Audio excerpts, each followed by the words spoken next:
So, Hello, world. hello, world. All right. Hello, students. We are going to, okay. And hmm. Whew. Vex, you can see that, right? I can see it. Frame rate's a little bit funky, but it's fine. It's workable. Okay. Yeah, my hope is that if I'm recording it and screen sharing, it's going that correct. should be fine. Yeah. We'll find it's not an action game. Worst comes to worst, it'll be annoying. Yeah. All right. Yes. We're here. This is going to be, we're recording this before, but it's going to be after I've kind of shown you the base game in class, and then our special guest Vex is going to Hello. come in on class on Wednesday and sort of talk more about balance in specific. It'll tie into the Dominion reading and the Tom Francis piece. And yeah, I think this will be a good way to sort of prep and sort of show you some of the stuff he's been working on and sort of talk about balancing kind of a preliminary way. I don't know, anything you want to add? No, not really. That's a pretty good way of going over it. Yeah. Game balance, Right. Dominion. That's a fun game. I've played a little while of it actually the other day. Just Yeah, against bots. I've been going back to it. My nephew's PlayStation broke, and ordering him a new has taken a while. So I see. I'm grabbing a Nintendo Switch today off of Craigslist actually. Finally nice. getting around to that. Yeah. Good version of Slay the Spire on there. They finally got the update with the Watcher. Nice. Yeah, I'll probably check that out. I mean, that it was my go-to Subway. Because the thing with this game, not to sort of go off, for my students and whatever, but the thing I really do love about this game is you can play it and totally focus on it, or you can totally zone out. I really like that. Just half-ass it. Yeah, absolutely. Lets you quit out of a battle and start it over and cheat if you just like forget to drink a potion. Yeah, which is always a good thing actually. I when I started, I felt a little bit like iffy about the save and quit to restart a combat thing, but it really lets you like see your mistakes and then work past them in a unique way. So I think at some point it actually does help the process of learning the game. It's interesting. Yeah, I hadn't thought about, like, it doesn't, obviously you want to honor system it, right? Yeah. Well, like I try to not do it. Like I won't do it at the end of a combat if I'm going to die because of a series of wrong decisions. No. But if it's like one overlook, you can easily correct it. Right, because you are keeping track of a lot of.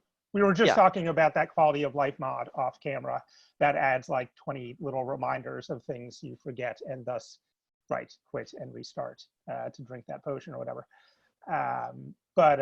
Yeah, but it is interesting that because the tactical stuff matters a lot in this game, but a lot of it is just screwing yourself over.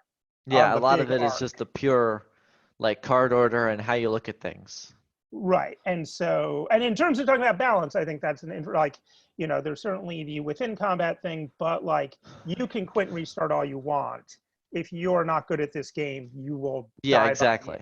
Inevitably, no matter how well you play it tactically. If you're picking a bad deck, making the wrong decisions on the meta game, etc. Yep. Anyway, so here there's the 4 base characters: the Ironclad, who's basically the fighter; the Silent, who's basically the thief; the Defect, who's kind of priest. The mage.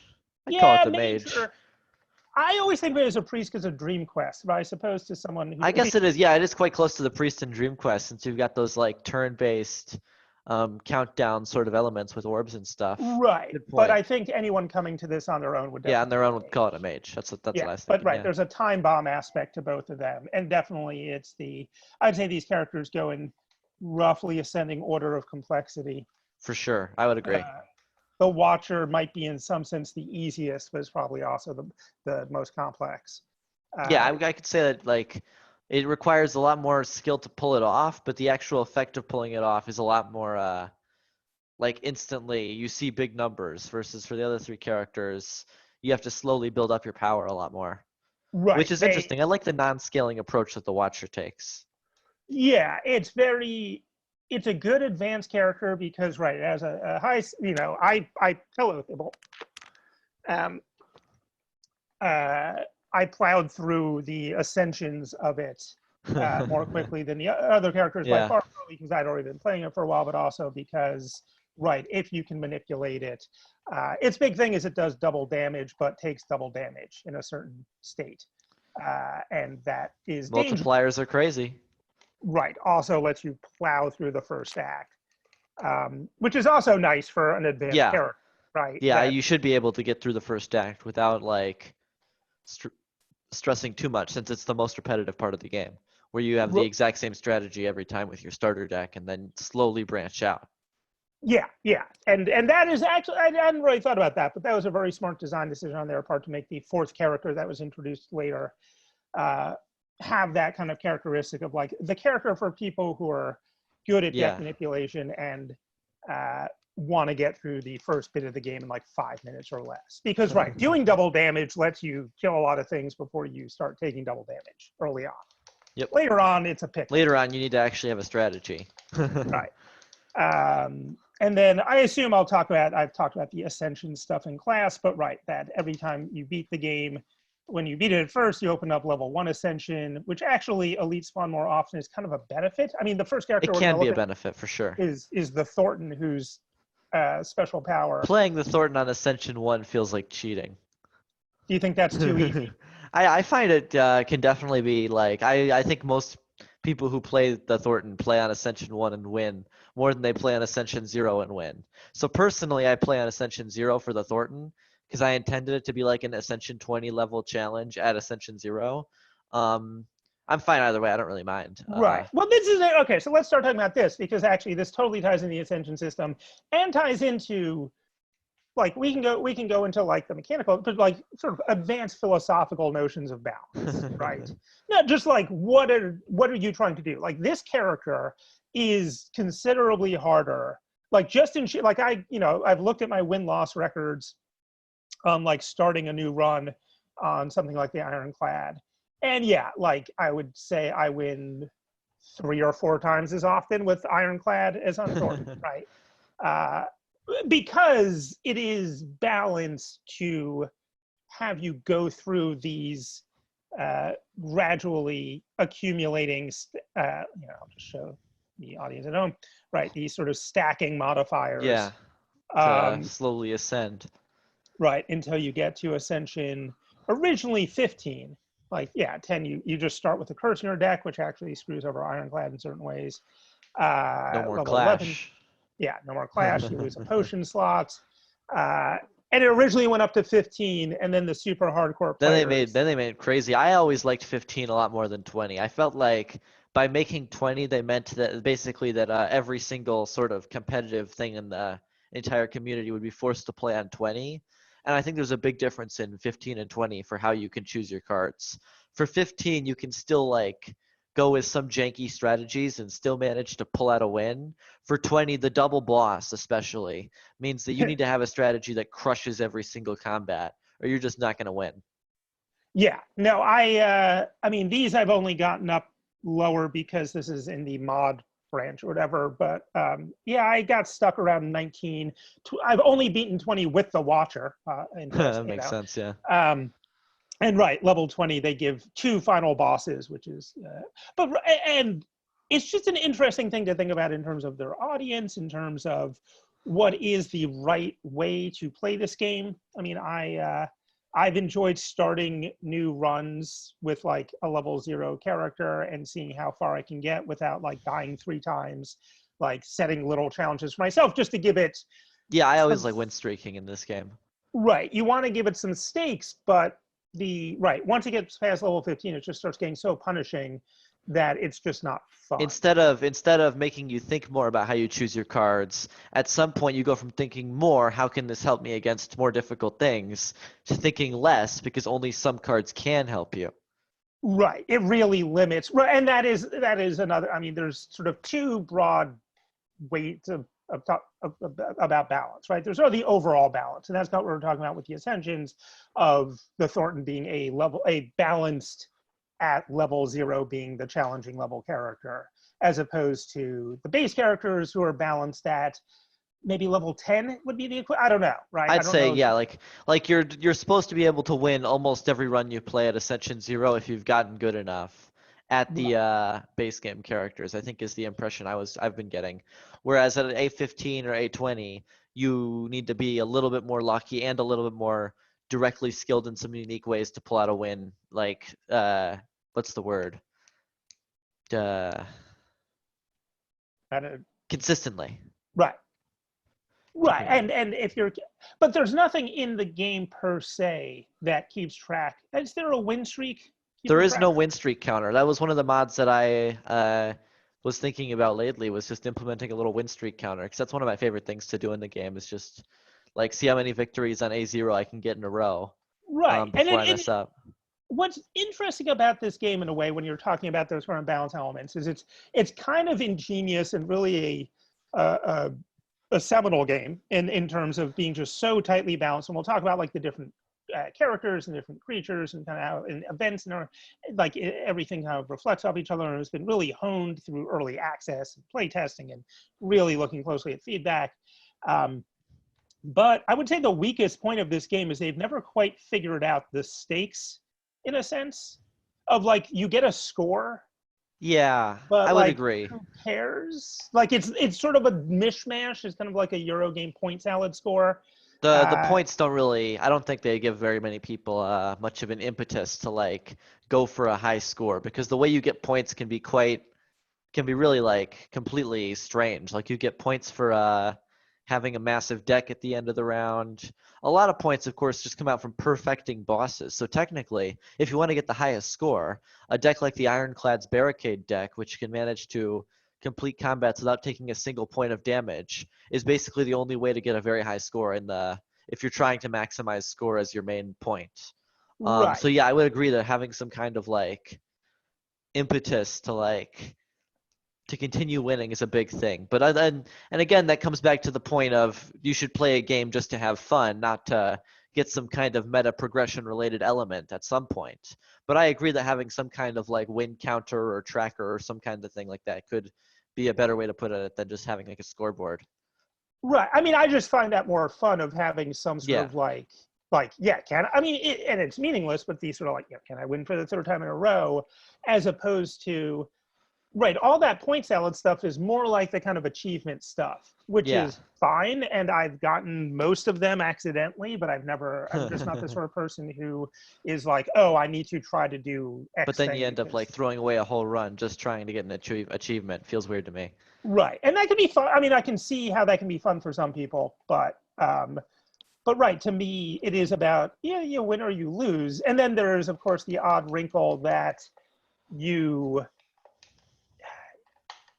I won't get into it because it involves the secret fourth act ending. Anyway, all right, so let's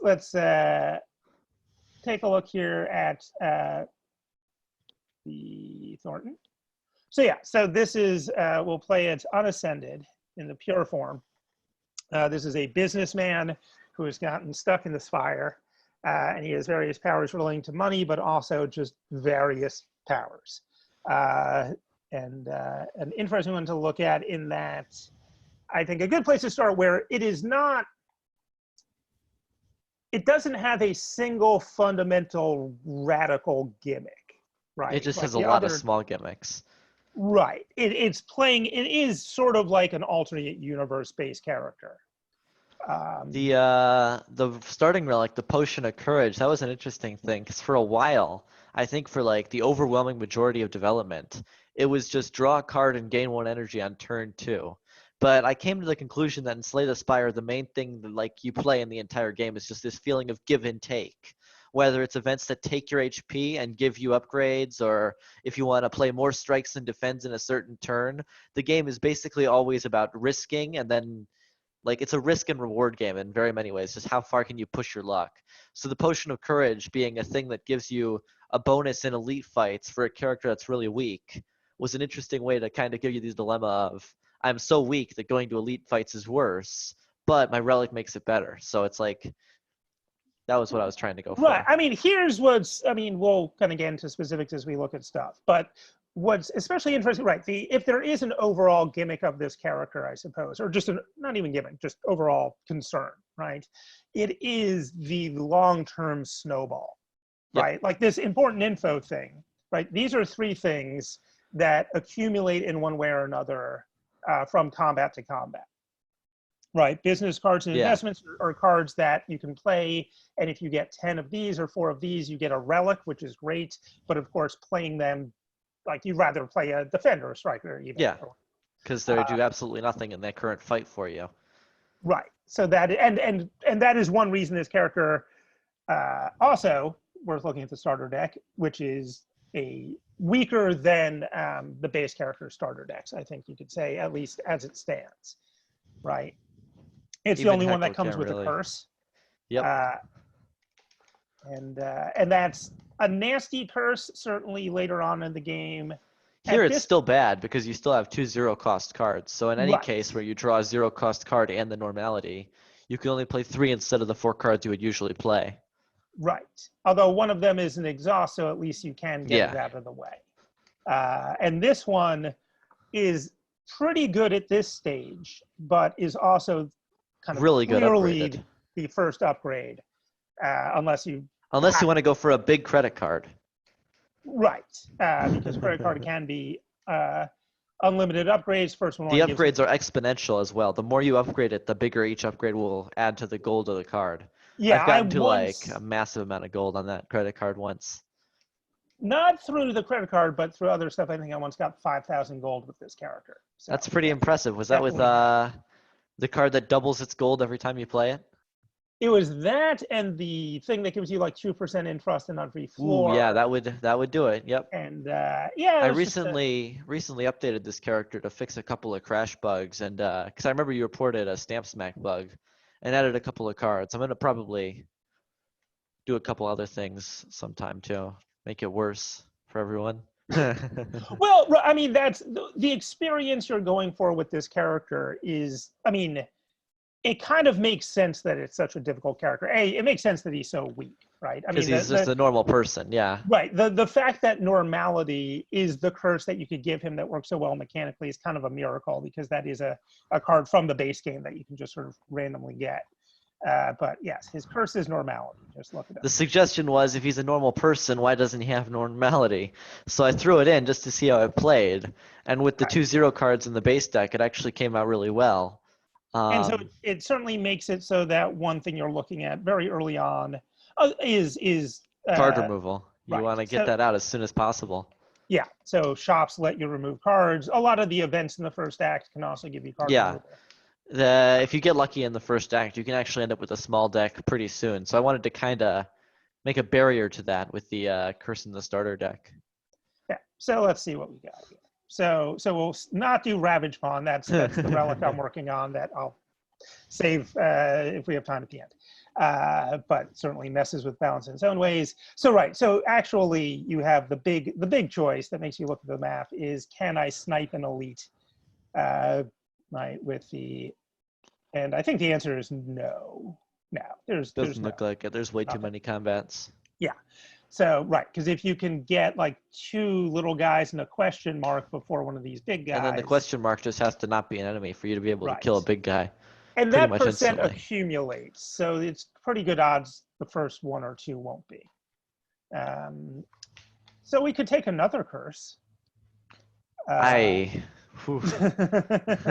honestly really shy away from the colorless card options. I've just found colorless cards to be less used. They're not that good. Yeah, they can be, but yeah. So let's transform. Let's well, if we transform a curse, we just get another curse, which actually may not be that terrible. But okay, I'm going to take us away from credit card.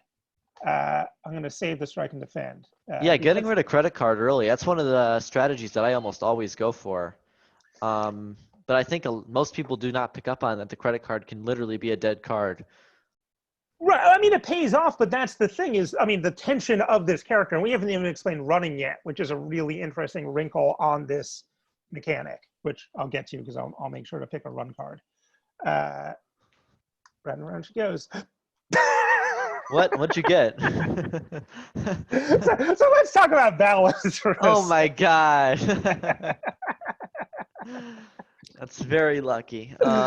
Yeah, this is gonna make this run. So there's a boss in Slay the Spire called the Hexaghost. I really like it just because it's a fun boss to fight. It feels good. It's got an interesting dynamic where it both scales in strength as it slowly gains strength and attacks you with multi-hits, and it scales in attacking your deck. It's the only boss that does both, gaining strength and shuffling permanent cards into your deck, well, your draw pile, for the combat. So that's why I chose it for this card. And this card makes the enemy turn into one, which sounds really bad because you're making an enemy into a boss. But there are a lot of benefits there to are it. times. He has a one turn. You get one turn in on him, basically. They basically get stunned because the Hexaghost starts combat without moving on its first turn. And then secondly, if you're fighting something like a really bad boss at the end of the game, well, it's easier to fight a Hexaghost than that. So Right, it's he's a a downgrade. first act boss. Yeah. Also, the Hexaghost, weirdly, something I didn't realize until embarrassingly The far into enemy game. becomes a Hexaghost, so they keep all of their abilities as an old enemy. So that can lead to some really weird interactions, like Hexaghosts that come back after you kill them, Hexaghosts with the time meter ends your turn after 12 cards are played, all sorts of weird stuff. Slime Boss will split into 2 Hexaghosts. So I've never done that. Right. So I mean, that's the wonderful thing about the mod. I mean, like this character is balanced, or fairly. I mean, fairly like balanced. fairly balanced, right? And one of the great things about a roguelike is that balance means something very different than in like a Usual campaign-based games. game or an Yeah, MMO. so Hexaghostify is like, even at 3 cost and starting in your discard pile, it's still one of the strongest cards in its entire card pool, just because of how you can completely just destroy most of the endgame combats by turning them into Hexaghosts. This Right. card has probably been nerfed the most, because it started at 2 cost and not grave, and always affecting all enemies. And it just kept getting nerfed and nerfed and nerfed. One of the interesting wrinkles was that it used to not have, like, for a very short time, I nerfed it by removing exhaust, since it does nothing to Hexaghosts. I kind of like that, actually. But it felt really awkward when you drew it the second time. Players would just, instead of noticing that it was a downside, they would just get confused and try and play it again, which did nothing. I actually refactored all of the Hexaghostify code in my last update, I believe. Should still work. I tested it. Maybe after you play it, it becomes de-Hexaghostify. That'd be funny. Too complex. But I really wanted to. There were a lot of nerfs I had for this card. Originally, what it would do is it would summon the Hexaghost. It would transform the enemy and then give it 1 strength. And then every time you played it, the card would permanently apply 1 more strength. So the Hexaghost got stronger and stronger the more you used it as a get out of jail free card. But the problem with that was that there was just so much text on the card. And for a card that, let's face it, its main point is just to make you go, what the hell, and laugh. I wanted to have the least text as possible. Yeah, no, it's a beautiful. It's got to like slap you in the face with, wow, this is breaking everything that I think Right. about when I think of this game. Yeah, I mean, this is the beauty of the mod scene, is like, you can't have this in a base character, but you absolutely want to have this. And yeah, but I mean, again, between the grave, right, which interestingly balances it in both directions. Like, it's less bad for me right at the beginning of the game to have gotten it. Right. This is at the moment is basically a worthless card, just because probably. I mean, but it starts in your discard pile, so it's less likely to like cause many issues. Right. Yeah. No. There's. Well, we'll see how that goes. Yeah, I did upload this.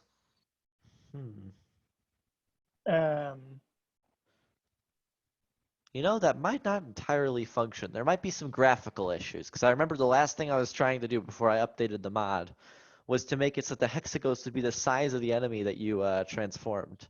So I remember that. like a little enemy. Somewhere of a screenshot I meant to send you and forgot, where the circles like here are the Yeah, I'll probably disable that, just because it really did not turn out correctly at all.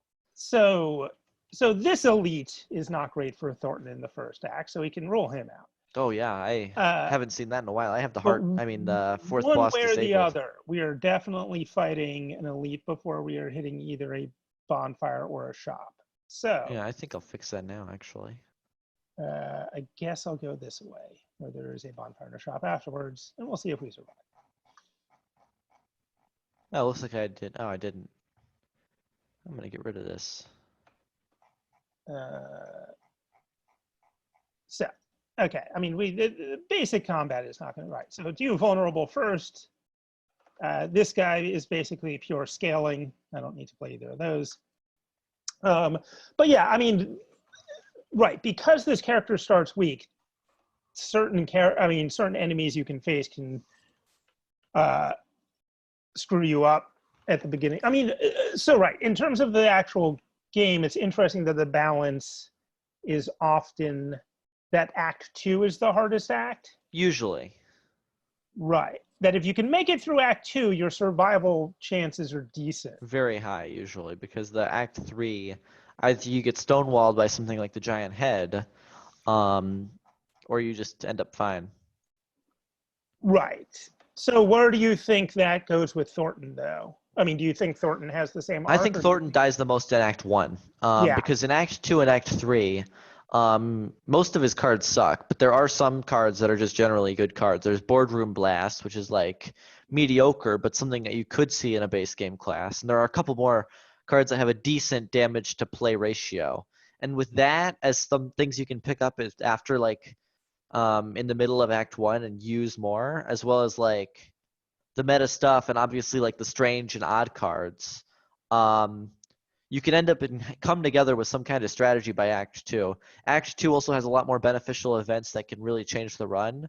Like vampires or intangible will just completely make Thornton, well, he'll make him feel a lot more possible. Right. So in this, okay, so here's, let's consult you on this, right? Here's a perfect little tactical situation. And I suppose we're not going to figure out the actual odds here. But basically, do I play 2 defends here and take 4 damage, or do I play a strike and take 8 damage? Better to take 8 here, I think. I mean, you have the normality floating around as well as Hexaghostify. So it's really bad to keep having bad turns. You'll draw Heckle. Right. But that will do 1. And he'll be, and so if I get one attack with Heckle does 7. So you'll do 8 damage total. So that'll be, I'm gonna risk. That'll be perfect. Yeah, it seems like it's the right way to go. Right. So if I get 2 attacks, then I could have gotten. Oh well. Yeah, this Hexaghost bug. This is embarrassing. Let me get rid of this. There was that, and then I'm gonna change Compound Interest. All right. So let's talk about these cards. Chart Project. Chart Project's the rare, and certainly one nice thing with Slay the Spire is that if you're absolutely new to the game, a reasonable heuristic is at the beginning take the rare and then build your deck well, around. It's uncommon. I'm sorry, it's uncommon, not rare. Yeah. Right. Chart Project. This card got nerfed a little while back. It used to upgrade to cost 0, but costing 0 and giving you an energy next turn was just far too strong for the Thornton style. So now it just draws you a card, which I think goes with like the Jack of all trades sort of feel of it. It's just a decent card, which was the idea. It is, and it is our uncommon, but because it's a skill, we're much less likely to take it at the beginning of the run. And I'm sure I'll talk about this when I'm talking about the Ironclad, but just like the weird way Gremlin Knob distends the beginning of this game is really interesting and obviously a very intentional choice. Yep. There's before Gremlin Knob and after Gremlin Knob, basically, in your run. Speaking of running, we're definitely going to take that because I want to. That's just a very good card to grab, yeah. But yeah, it's also fun. I really like its dynamic because, like, it deals damage to end the combat one way, and then it runs to end the combat another way. So since it deals the damage first, you can do it. But sometimes there's situations where if you play the card, you'll run away from combat when you wanted to end the enemy with damage. Right. So it's got that weird like. Yeah. You're often with a run deck or right. So the Thornton's other kind of core mechanic is running, and we've had discussions about like the thematic. There's an issue here where players don't necessarily realize at first that if you run away, you do get all the rewards, right? But yeah, running is basically just defeating the enemy, or in a boss fight, as it says, doing an AoE effect. But right, the core thing, and what's so fascinating about it, as kind of a cross current to the like investment business card, building up gold, right? Starting weak, but like a slow, right? And the problem with a slow snowball and Slay the Spire is, as you said, he's going to die. If he doesn't die in Act 1, he's got a shot, right? But running is really the get out of jail free card for that. Like if you start building a run deck right at the beginning, you probably won't die in Act 1. It's just that every time you run, that number is going to go from 3 to 4 to 5, et cetera, et cetera. Yeah, I wish I could make that. I changed it to win, so I think it's a little bit more clear.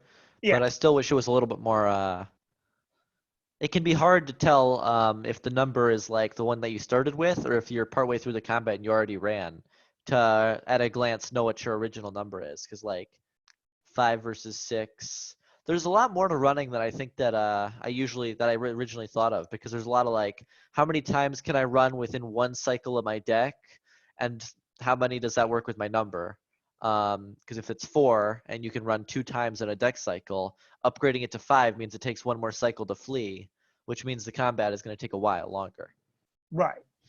Well, I mean, and that's where a lot of the good emergent dynamics in Slay the Spire come from all the like numbers mixing with like your deck site. Like same with Mantra, with Watcher, right? Or these other sort of like hit a number threshold and how that interacts with your deck shuffling.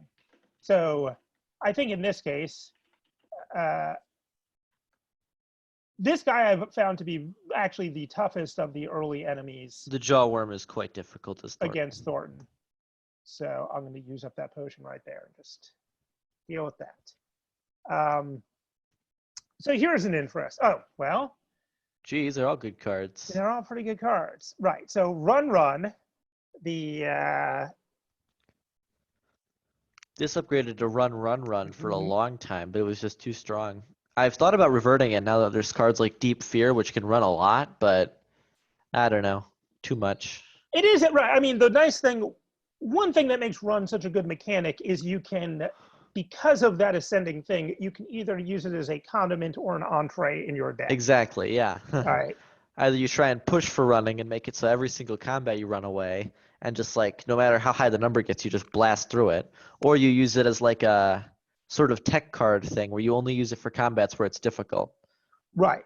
And sometimes you even like don't get one in Act 1 or like, toward the end of Act, 2, you get a run card and then it's a very low threshold and you can kind of, you don't need many for it to pay off on some of those really difficult fights at the end. So I don't want to make a super run deck. I don't know. Which would you pick? Promotion is just like a generally good card. I mean, you play it and it's just a little scaling. It's funny because it is right. All of these numbers are one less than now, in the big characters. Here's a really fun interaction.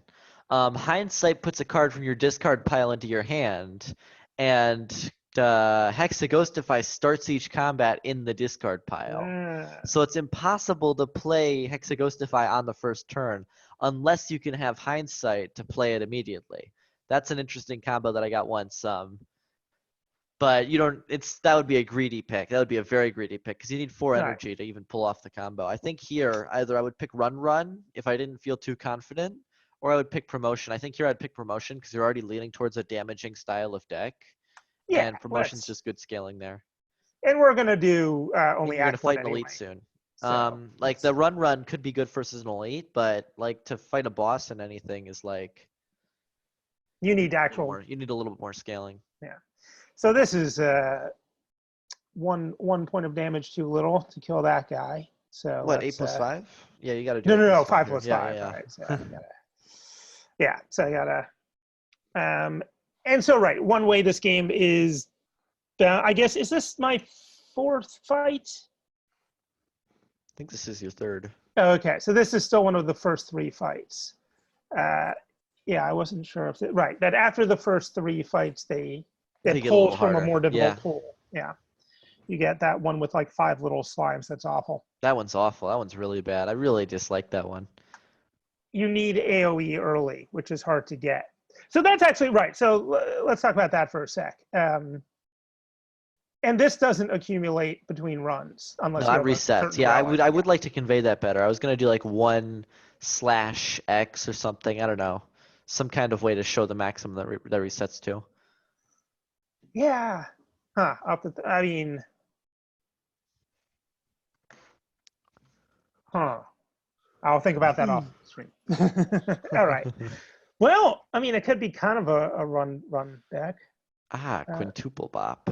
That card got a lot of changes. What do I have coming up? I've got an elite, but only one elite. I should have taken the other more dangerous path. What happened to that? It started as deal 3 damage 3 times, but that was extremely strong for Thornton standards. Because that's like equivalent to a Sword Boomerang, which is an Ironclad card, but almost a little better since you can target it, and it's scaled with strength. But 2 Right. damage 3 times is just a little too weak to pick up because it was 6 damage, which just isn't enough. So I went with 8 damage, which is kind of like a common number you'll see on Thornton's cards. Like all the cards here do 8 damage, Yeah. which I'm not sure about, but I could see myself changing Quintuple Bop back to 2 damage 3 times, but I'm not sure.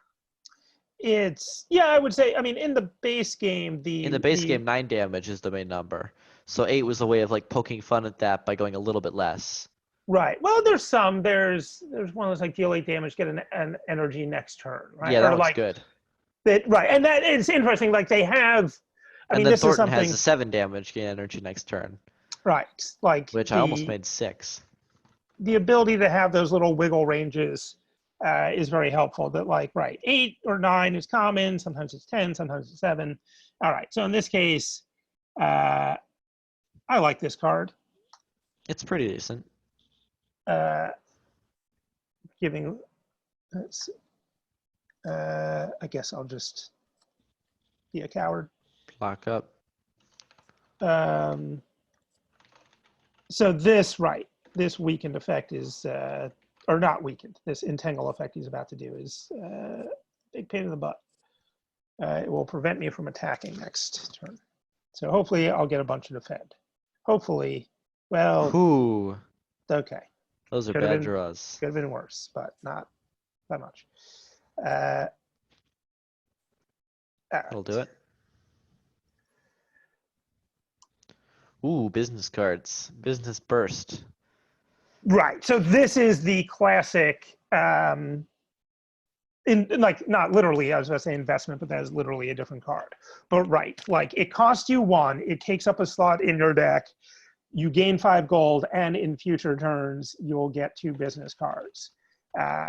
So if you're ahead of the snowball, this is fantastic. Right. Yeah, if you can handle combats without taking too much damage, this is a card that will help you. Right. Increase. That almost never happens in Thornton. The idea was I didn't like it when like there are cards that just make you win more if you're already winning. So the idea for Thornton's like pure damage output is that you're never already winning. So taking these cards is more of an attempt to claw yourself up to a point where you can consistently clear combats rather than like a cherry on top. Right. I mean, it is a right. That's the fascinating dynamic of Thornton that I think makes it such an. I mean, other than all the like interesting variegated effects like Hexaghostify, which right, but just that essential dynamic of like, if you can get the snowball going, it can be an absolutely. You can have 5,000 gold and be doing these ridiculous things. And you know you've sell shorted, you've duplicated your intangible cards 8 times or whatever. But every time you attempt to do that, it just blows up in your. Not every time, but almost every time, which was like the goal. Sell short plus the cardboard box. That's a funny combo. I've never done that. That is a strong combo. Well, I guess we have to take it. I'd go for Stumbling Slap here. Yeah. But mean, you haven't been able to remove normality yet, so that could be a problem. Maybe I'll die. Wow. Not going for the heal? Well, we got 2 other characters to look at. Let's see how it goes. Fair. Maybe I should have, but oh, this is actually kind of the perfect. Pretty good turn. Yeah, you can business burst in relative safety. Right. Lagavulin will love his hop when he does that. Turns. Now, the problem is my deck doesn't have an. Ooh. Well, I might just have to do that. You kind of have to do that. Kind of have to do that. That's a lot of. Wake up, buddy. Probably going to die, but you know, it's. You've got the bonus strength. Oh, I do also have the run, though. Yeah, you could run. You have the bonus strength from the relic. There's a lot of outs here. Yeah, actually. Okay, I won't die, probably. And I'll have some business cards. Okay. Pretty good. Guess I'll just. I don't actually want to do math. Ooh, I could turn him into a Hexaghost. Ooh, that's another funny way to do it. I think I may have to do that.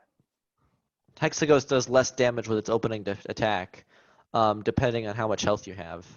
Right. So here, that's it's probably actually not a that really much of a interesting problem. thing about you choosing Hexaghost for this as well. Yeah, that was another point. Like, it's not so bad if you play it Do when it. you're desperate, which Thornton's always desperate. So, Right, because poof. Oh Hexaghost. man, that is ugly. All right, I've Look, fixed that. I've fixed it. I'm gonna experiments, upload. you I'm know. uploading this fix after the stream. Hexaghostify is an Oh, that is unstable spell. embarrassing. I think it's thematic. No, it looks silly. It's better if it like just blorps the enemy up into a regular size Hexaghost. That looks very silly. God, jeez. But Oh, right, I they're all. mean, something I did not realize for a while is that you do not necessarily want to heal right before Hexaghost as a normal Yeah, Act 1 yeah, that's an buff, interesting part. because right, his They'll attack just chop you off. Yeah. does more damage the more health you have. So yeah, I think 18. this So was you took a chunk, but I mean it's basically the amount you would be taking from Lagavulin anyways. yeah, and my students deserve to see the Hexaghostify. Ah, that's All embarrassing right, bug. There we go. Ooh, pair. That heals you. pair is good. This Take it these counts. That's a pretty good one. Hit yeah, ahead is well right. crazy. Hmm.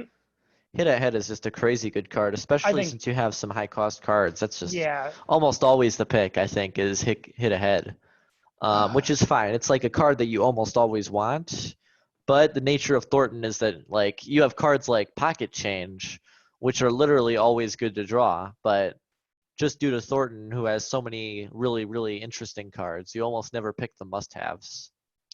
Right. Yeah. No, it's yeah. There's definitely card right, and talking about that as well, like having a balance of cards of like you don't you want cards that are niche cards, right?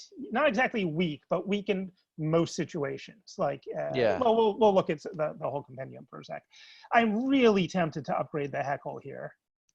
You gotta heal. You're at low health. I am at low health, but what if I just don't get hit? Yeah, I guess What that's if fair. I there's a mean, you can waffle? remove normality. What if there's a waffle? The waffle would heal me. Waffle would heal you to full health. That's a good point. It might be worth upgrading. I bet there's a waffle. I was thinking about using the the split upgrade system I made for Oh yeah, that yeah. other character. I was thinking of doing that for a couple of Thornton cards, like for promotion instead of upgrading to 0 cost. Ooh, you're fired. Ooh, a new card, Sheet Shred. That's a very new one. I added Ooh, yeah, I that in haven't the even seen recent this. update. Gain 8 block. Okay, so cost 2. Gain 8 block. At the start of each of your turns, deal 3 damage to all enemies. Shuffle this card into your draw. Oh, so it's So not it's a only doesn't support card exhaust. for like the if you've seen long-term payoff, it's a support card for that. Right. With a lot more oomph, but relatively low effects considering its cost. Right. It's very much a scaling, a backloaded Yeah, card. it's sort of a backloaded scaling card, and the shuffle this card back into your draw pile means that you can stack it up really quickly, but you are spending 2 costs for like 8 block every single turn, which is a really bad conversion rate. I don't know. I was thinking like just adding something silly, and I had the art laying around for something Thornton-y. Yeah, no, that's it. But that is much right. That is like an Act 2 or Act 3 card. Yeah, exactly. And that is certainly one of those. Right. That again, and Thornton has a different arc than the other base characters, which makes figuring out that relationship interesting. But so much of this game is about like I would not have taken Anger Moment probably in Act 2 or Act 3, at least not if it didn't come upgraded. It's fine, but right by that point. By that point, you need to be able to do more interesting. Right, and it's more... like getting silver in Dominion halfway through the game. Like if you're doing that and it's not part of a specific strategy, something is probably not going great. Just got to use the merchant. Yes. So here we have two. I think my move here would be to take You're Fired and remove the normality. Yeah, because You're Fired is an incredibly strong card for Thornton. That is obviously the right move. The fun move, though. The fun move is I Temporal Blast, this card. but this card is great. And this is again like a wackadoo card you would not find in the base set, but is really interesting and does again tie into this overall theme. It's not that good, honestly. No matter how many times I buff it, it won't be very good. But it's one of those cards where it's really fun to play and like see, ooh, I'm doing this next combat.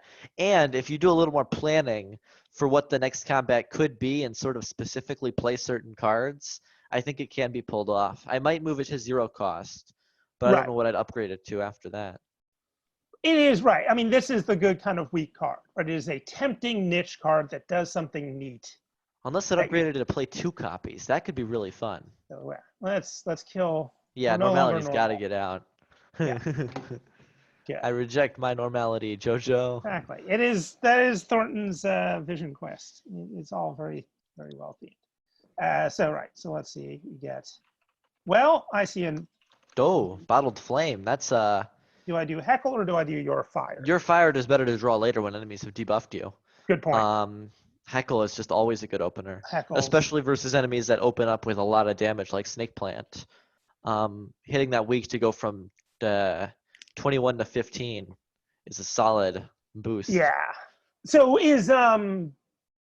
was having like Thornton have one like that idea of like this card is pretty good and incredibly good when you upgrade it. Yeah, that was the idea. Because he has 2 main things that you really want to get to off of the bat is a shop to remove the card, and then Right. a Heckle and some way to upgrade Heckle. So it adds a little bit more of a dynamic to the early events, which can usually let you upgrade or remove cards, as well as just giving him something that you can depend on as a status applier. Because most of the other base game characters, I mean, they always have a status applier card. I mean, okay, not always, but Ironclad and Silent, since their thing is vulnerable and weak, they start with vulnerable and weak cards. Right. Thornton has one for both, but it's just Thornton style. And I think it also thematically makes sense that the biggest thing he can do is just yell at people. Yeah. He's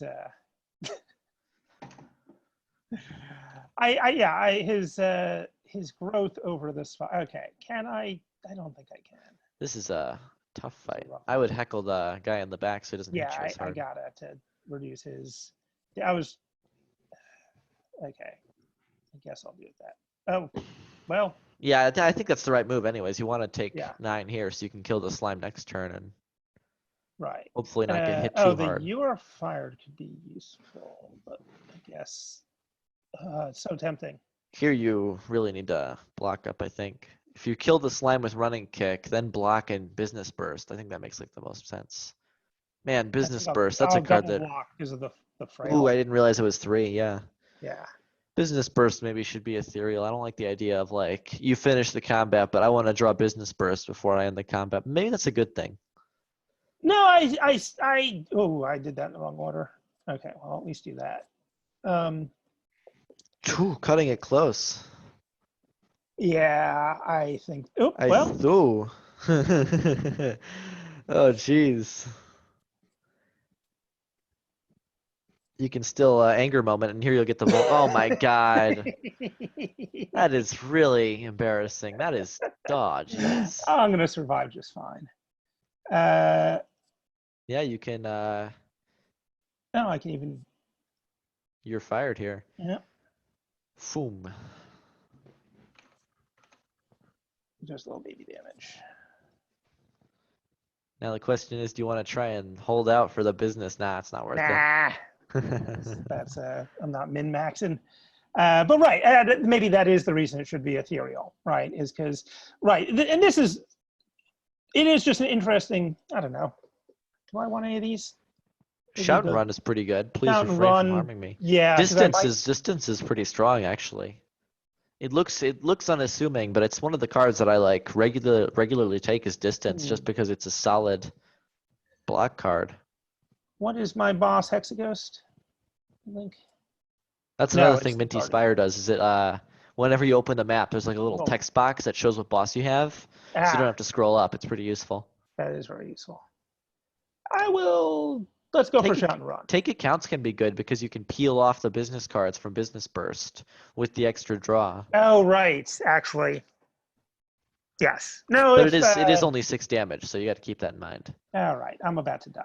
And I think you're like pretty much dead. I mean, you can survive this battle with heckle and defend. Yeah. Oh boy. No, I can't. No, you can't. Darn. No. Yeah, that's fine. We got now. Let's show the bandit. All right, defeated. I think people got a decent idea how this works. They got to see. Did I ever run? I guess I never actually ran. You didn't actually run, but I mean, threatened to run. you got close. Right. Yeah, you can take a look at the compendium. Oh yeah. Let's. I mean, we'll do more of that in class as well, and sort of talk about specific cards that people have questions about. But yeah, actually, let me at least scroll through it in this video so that people, if they want to look at these, they can pause. And but yeah, so compendium always shows you sort of the starter cards up here. Generally, a character has, what is it, like 18 commons, 36 uncommons, 18 rares. Yeah, Thornton's, I think he's a little less on the commons and very much more on the rares. But I believe Thornton has 90-something cards instead of the base game's 75. Because I figured another way to make it feel a little more inconsistent to play as him is to just have a bigger card pool. Yeah. Which is sort of a sneaky way of adding difficulty. That's a good point. Right. I mean, that is, in some ways, I guess it is a balance issue, because if you're trying to build particular combos and yeah, it's harder. Right. You can't trust certain things are going to come up. Let's see, anything. So right. And generally they're roughly balanced between attacks and skills. There are no common powers. Yep. But I don't know. I mean, the commons are all the meat and potatoes cards, right? Yeah, pocket change is neat. Long-term payoff. Those are the two I like the most, I think. Long-term payoff. You can. I mean, it's a little bit. What's that Watcher card with the mark?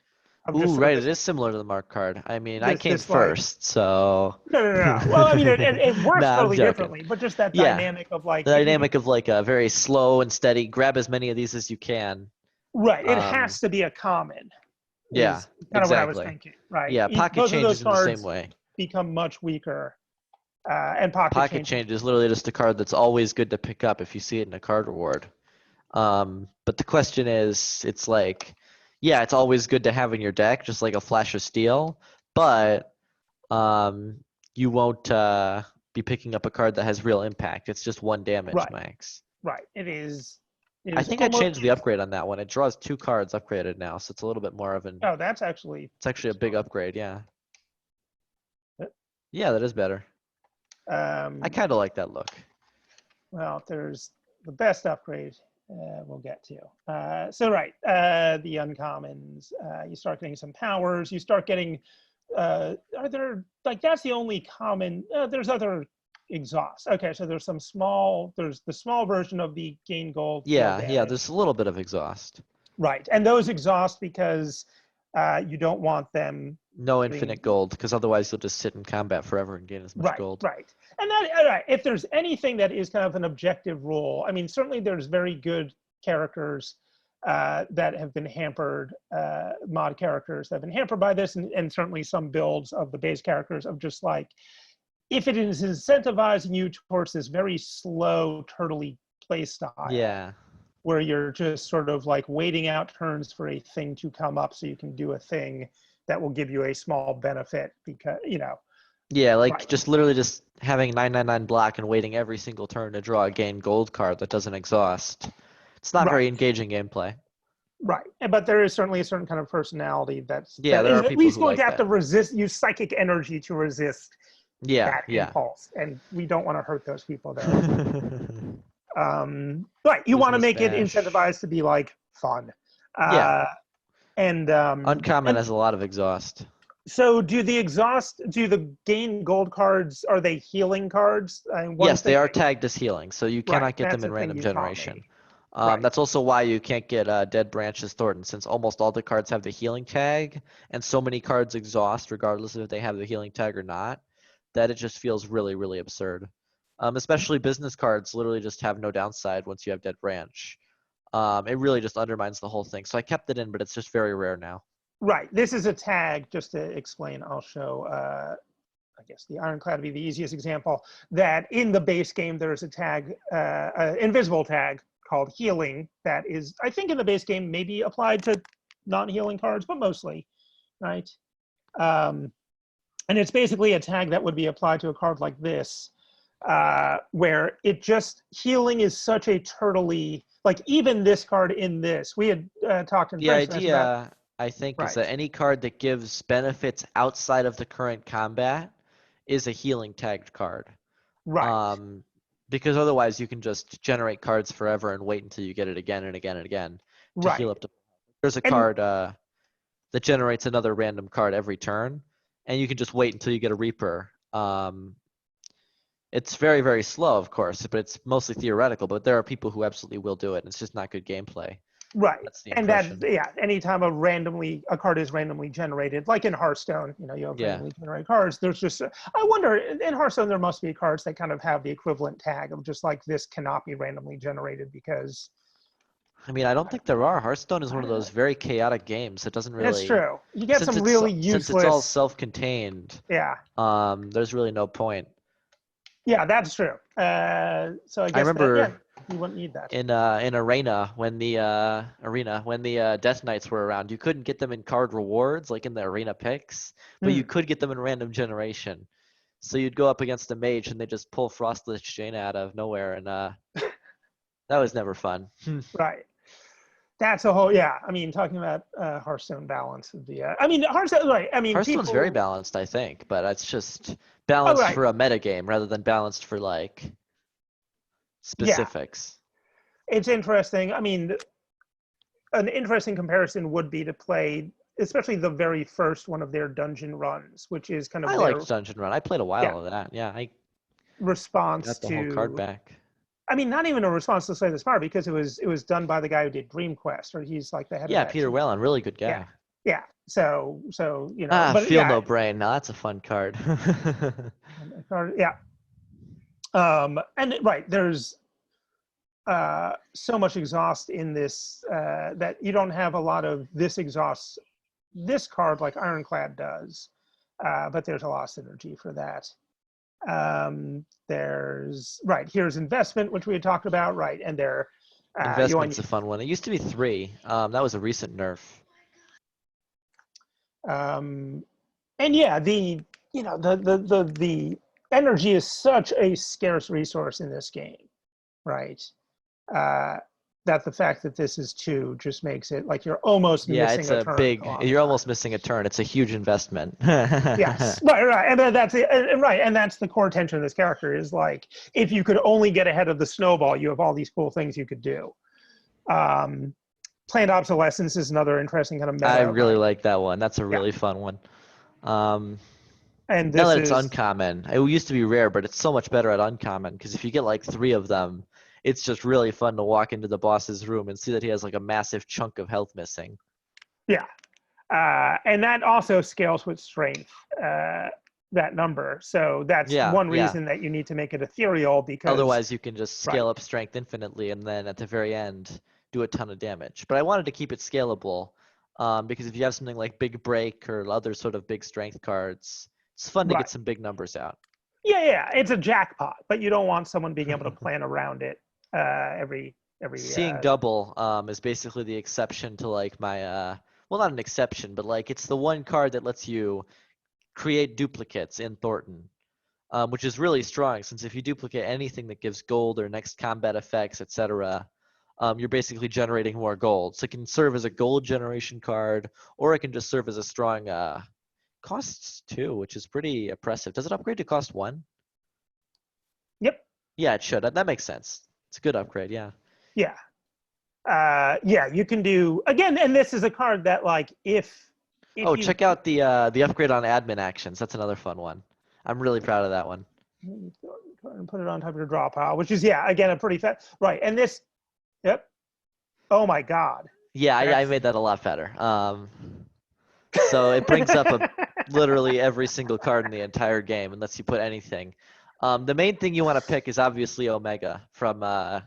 Oh geez, you can just skip straight to. Oh yeah, You sure. can I guess skip it straight is to any Omega. It's card. any card. It's even dummy cards that you can't like get in card rewards. It's any card.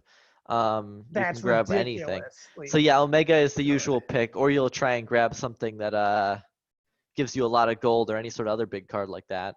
The more mods you have installed, the higher power that card gets by giving Right. you more options. So it's a I really mean, fun this is little. why this card or this character. What this character is really most reminiscent of is like the first year, like the Arabian Nights cards in the Magic the Gathering. Oh man, Arabian Right. Nights. I think there was a card, Ring of Maroof, that like it was an artifact and you tap it and you could take any card from your collection that was Yeah, not in the and game. then just bring it in.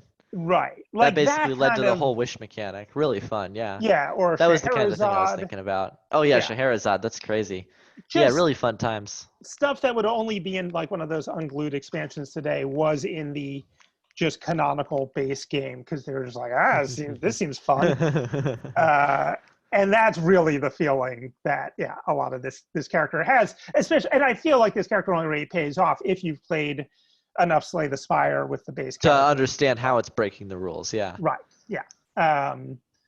So yeah, and then some of it, right, here's Escape was one of the first cards I designed. Because I and felt like it that's, would.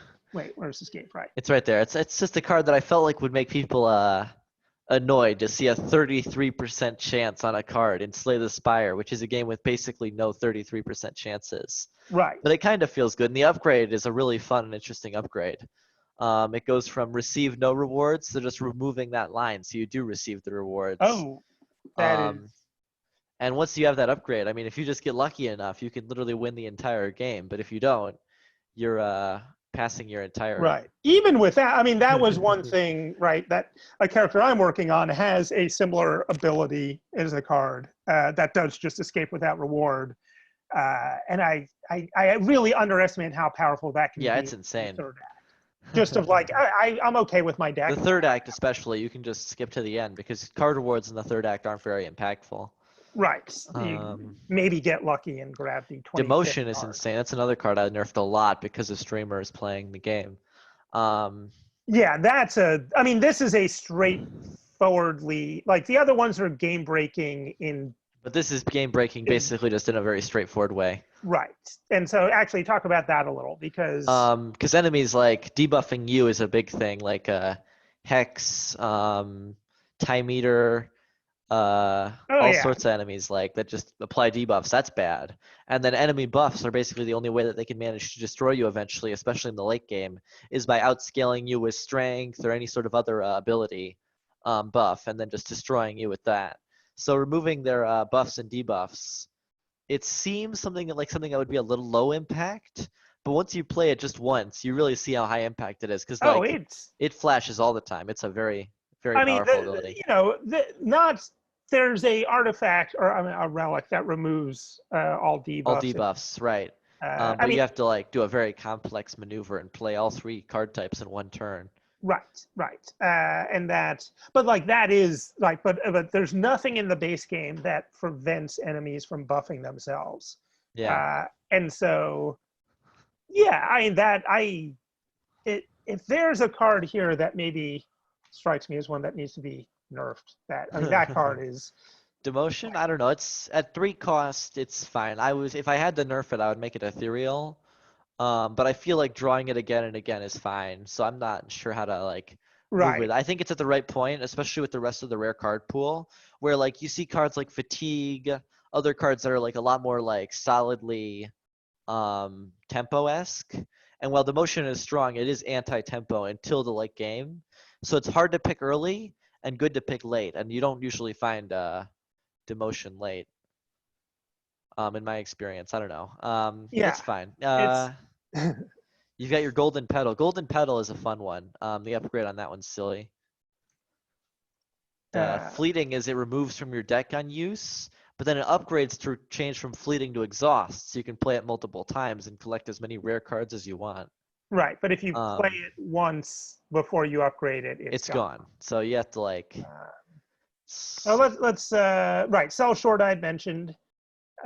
Which is again an interesting kind of like you don't really get these kind of permanent deck changing cards in change the base your deck game. in your fight. But again, incredibly expensive to play, and because it's both ethereal and exhaust, if you don't play it, so you have to use it with whatever cards you drew. So it means you can't like rig it up to always add a copy of a really good card every single combat.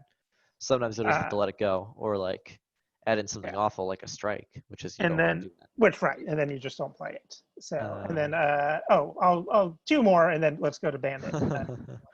The But message yeah, from our this is one of my sponsors. favorite cards. That one's really fun. I'm really happy about that one. Exactly 11. It takes a little while for people to catch on, but then you draw it and it says too late, and you're like, oh, I get it now. You have Right. to play exactly 11, so you have to play the combat really slowly, but still playing a couple of cards each turn, so that no matter what hand you draw it on, you can get to 11. Yes. Uh, it is, yeah, elegant. Just my students know of my love of treasure map and Dominion, and certainly this is in that category of just like it elegantly insanity causing. Uh, and then Impossible. Deal here's 500 damage 400 times. I gotta change that. oh right that The message from our but can sponsors. only be played if you get the key, So you have to get which I two have different not rare even ever cards. gotten. So Then I added that new uncommon card that not today, but the last upgrade. I added the gem gun, which is a fun card.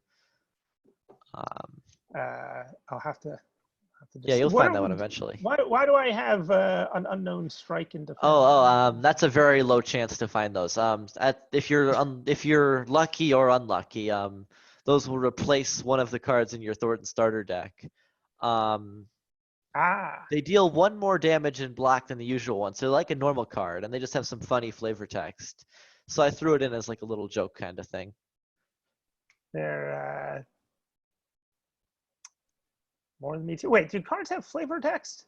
No, but I just wrote the You mean regular on text the? on the card. Yeah, Oh, okay. it's really Uh, silly. It's over the top. You'll see it. so right, and then you've got All this sorts of one, weird cards. which is a good one. Yep, it's But an actually, advertisement. Come yes, pay that me. it worked. It gave me your And then when discard. you And then upgrade, you. it's 4 cost, and it cannot change its cost.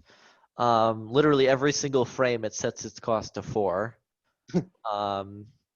And by playing it, you just obtain a relic as if you opened a treasure chest. So it gives you an incredible chance to like literally just get a relic every single combat. But you have to be really lucky, and you lose a whole turn or more. Yeah, and I've gotten this card. You know, I've gotten the Thornton running where I've got more like I have 5,000 gold and more relics than any character I've ever had. Right, and I Yeah. did it all honestly.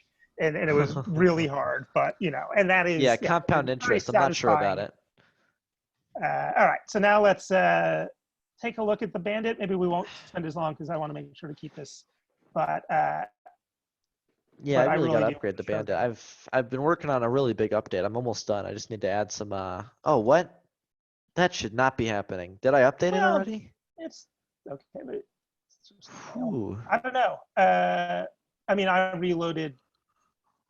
The that game is weird. The core concept we'll get there. Yeah, yeah. That which is you got a board, right? The Bandit stole a game board, and there, right? You got your basic strikes, you got your basic defense, but notice. But now that they move.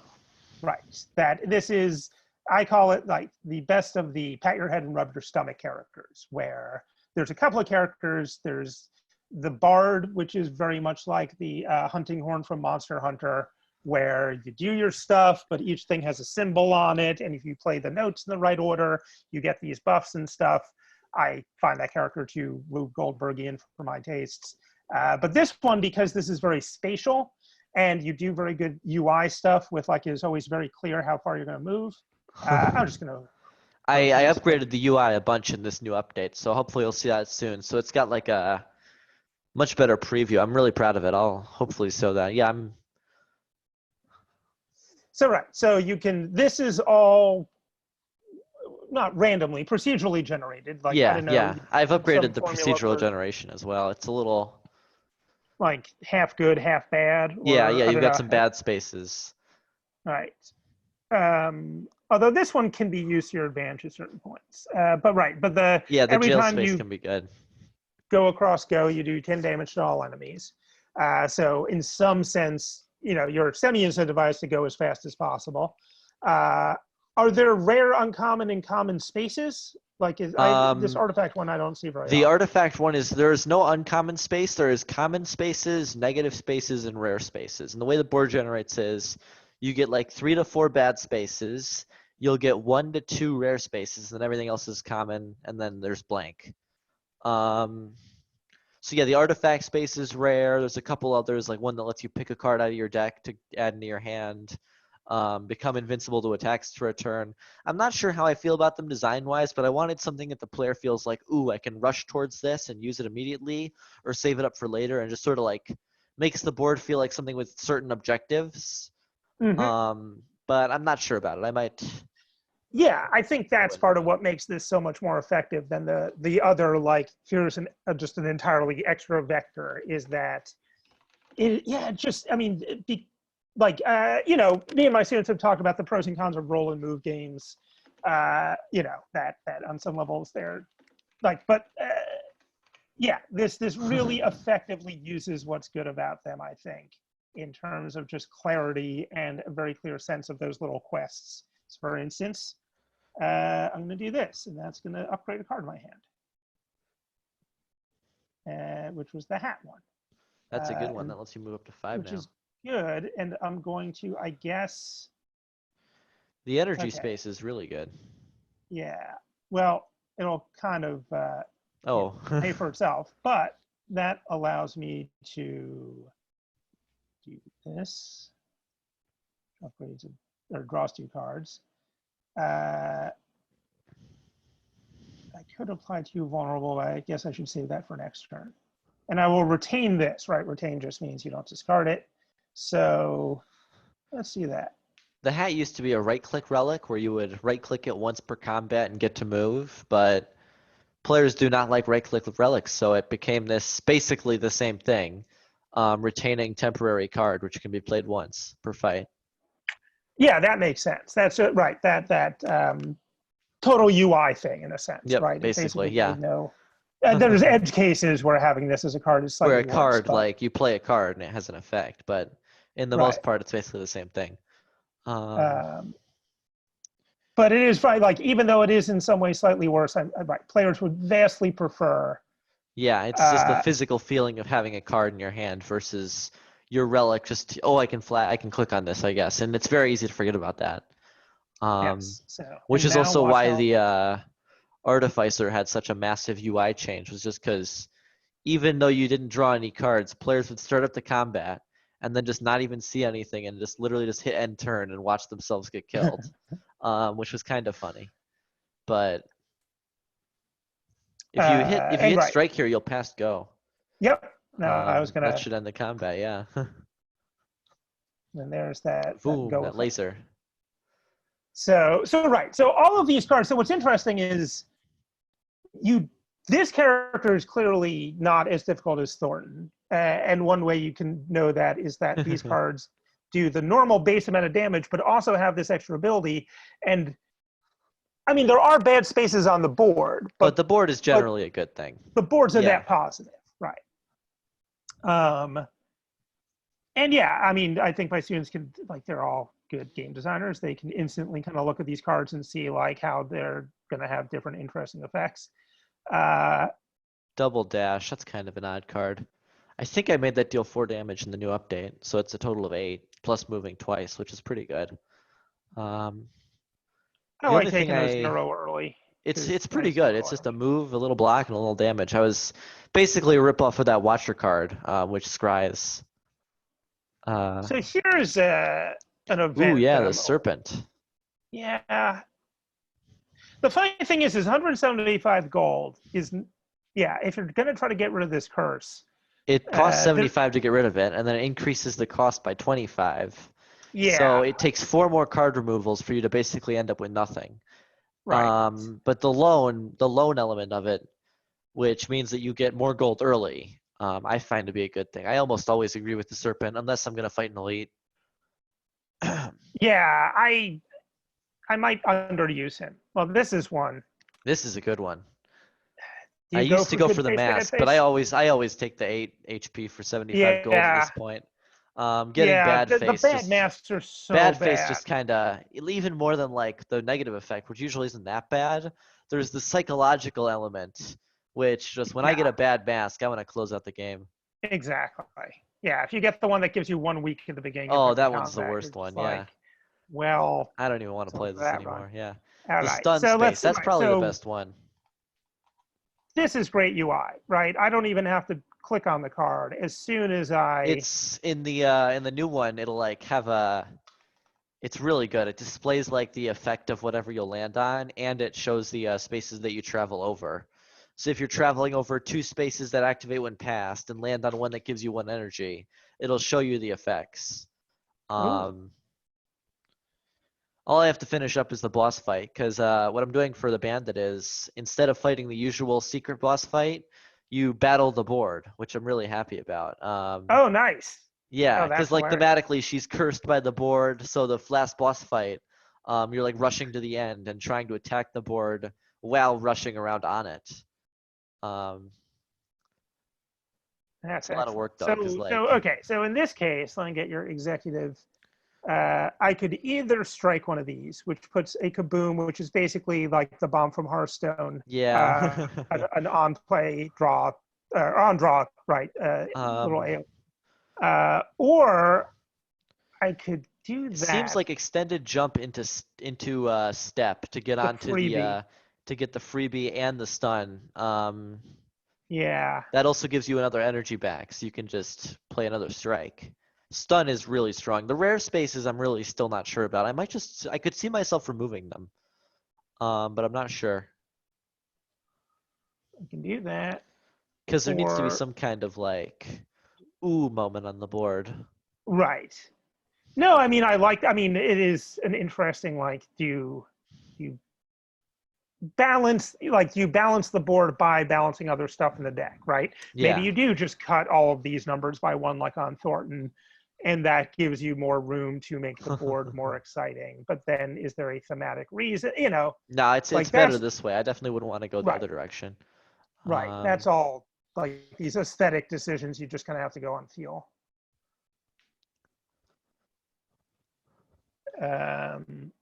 All right. So ooh, this is I got to take that, bruh. obviously. Yeah, I don't know. Uh, It's too early. You're not drawing anything too good. it's true, but But if you just want to show off the doom spaces and the cool animation that happens when you land on them. yeah. Well, we're gonna end this at the first act, right? So Yeah, let's true. Might as let's go with well. the wackiest. That is Dance Dash is good, right? Dance That is a Dash is one of very my favorites. interesting It's like effect. it's not that Yeah, much damage or block, but it just feels good to play. yeah. Um, And certainly, right. And one thing we haven't seen yet is the cards that will add good spaces to the board. And yeah, I that's feel like always this good. is certainly Um, the kind of thing you're trying to combo is getting a few good spaces in a row and yeah, then these yeah. little. Those got But major rechanges in the next update. All of them exhaust, which makes it feel a lot better. Because that there makes were a sense. couple of ones that added good spaces to the board in the current version and don't exhaust, which just adds an inevitability aspect that I didn't like. Um,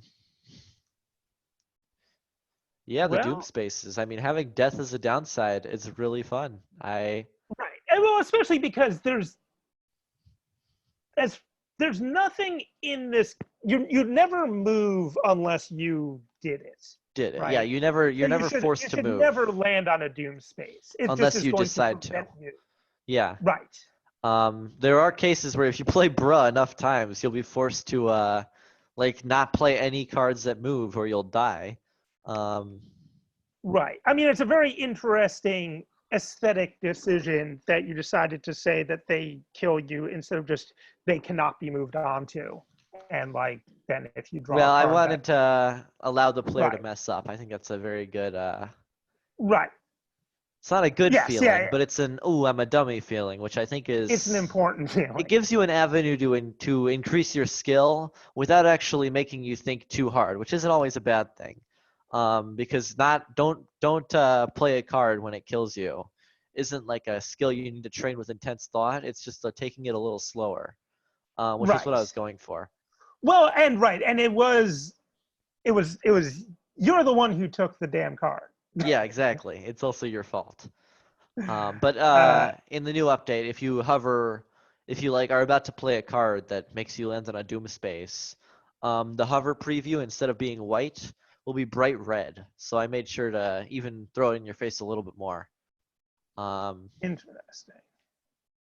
there's just a lot of little touches like that. It's a good polish Yeah, update. yeah. I'll probably upload the majority of it soon and then just work on the boss fight later. Um,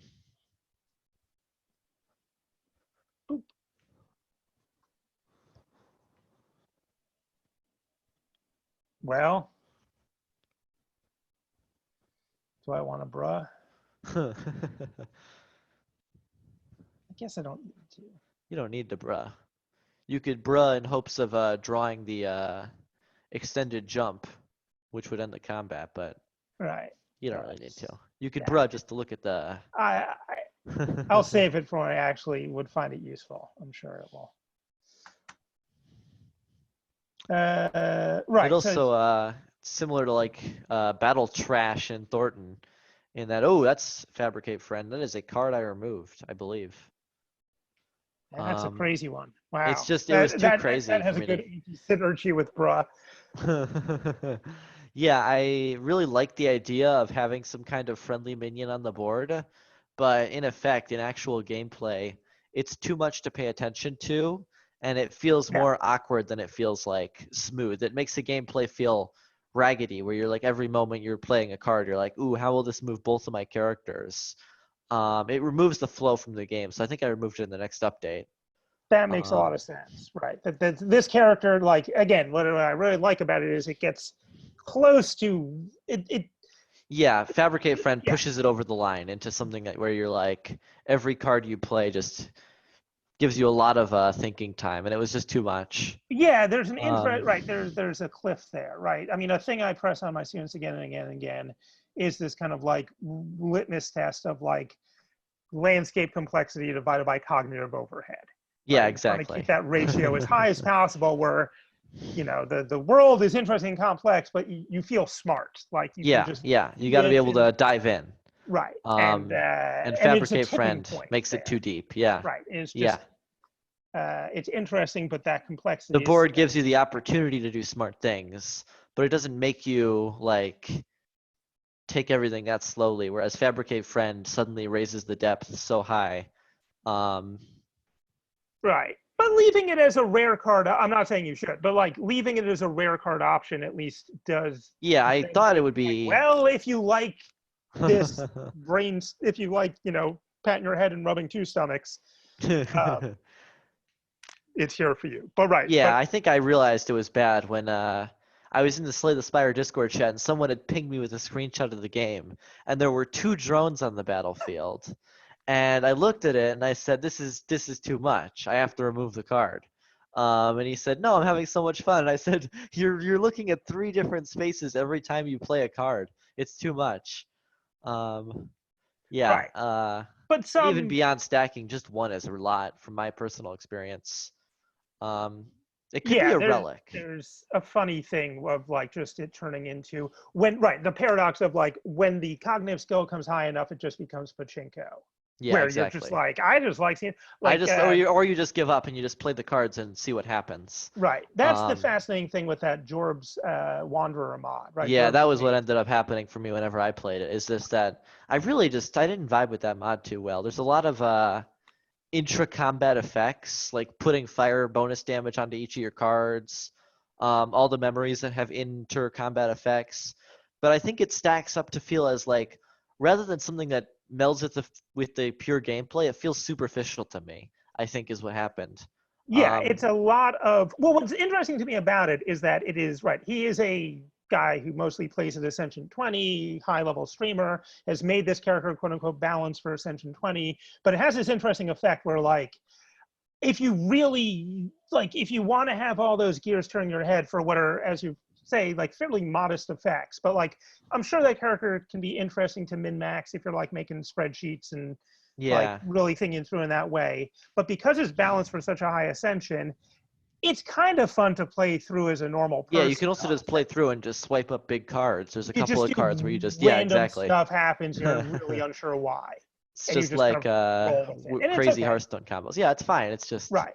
yeah, But there's a weird dichotomy there, right? Of it's yeah. such a intricate Rube Goldberg machine that but because it is balanced at that level, you can play it on the low ascensions, just kind of like Yeah, just kind of as a whapping at it. funny Right. throw cards up kind of thing, which isn't a bad thing. It's just Yeah. not the kind of. I Right. could see myself putting the Fabricate Friend effect on a boss relic, maybe, but I'm not sure. That could be I interesting. really want to. I really want to keep the idea of something else on the board alive. Right. Originally, there was a boss relic which granted you energy, but put a Minotaur on the board, which would run around and chase you every turn. And you couldn't land on it or run into it or you'd die. But the Doom spaces outclassed that. So I don't know where I'll go with that, but probably in the next update, you'll see some other way to put something on the board that moves around. Yeah. That's interesting. I'm gonna think. Okay, so okay, I'm gonna pick Bomb Shield. It's a good one. Yeah, Bomb Shield, that's just a good card. And I've got good old Guardian coming up, so a little more block can't hurt. All right, so what do we got here? Ah, the buffer space. Ooh, that is a good strong space. I don't want to skip over that. I don't know. You've got the buffer space, you've got the intangible space, and you've got the stun space. I feel like they all occupy the same design space. Wait, where where's it's the just intangible space? I mean like in the rare space pool. Oh yeah. Where they're all things that just prevent what the enemy does. But if you remove them, there's less originality to each board. So it's kind of a weird dilemma. Well, I think having having sort of things in sort of families almost, right, is good. Where, well, let's see here. I think I can get away with this. Wait, that'll put me there. Gotta think. Let's do that. That's. And do that, and I will not take damage because I got the buffer. That probably will be able to deal with him next turn. As long as you can pass go. Ooh, bruh. Right. I could bruh. Would be a good turn to bruh. Let's do that. Then let's bruh. Oh. Ooh, that's a low chance to make I think the actual bruh. Yep. Those are those pink spaces that kill you when you land on them. There we go. They do look scary. Yeah, I just as dramaturgy, I'm very, I really. Yeah, it's got a fun like ooh moment. Trek Time, now that's a fun card. Yeah. Charge Forth, now that's a.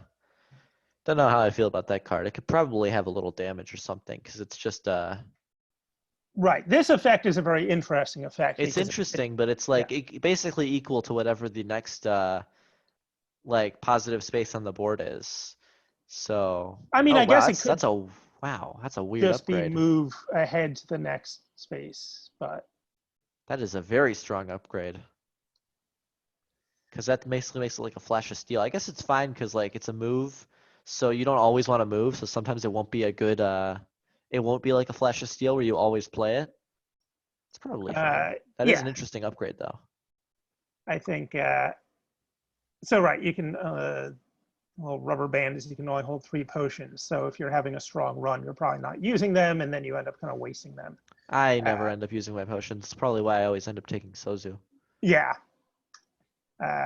Actually, I do use them if I have the white elephant that gives you a potion every time. Then you know they're coming. Then you know they're coming, yeah. Right. There's a very ink funny bottle. That's a good relic.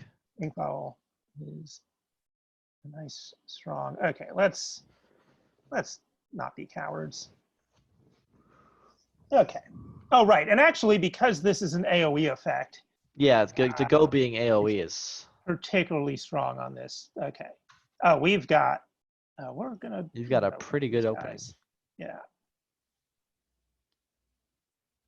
I got more cards. That's nice. I could gain 4 block, but that would involve using that up, which I don't really want to do. So I might need it to get over that like that hump. Couple of yeah.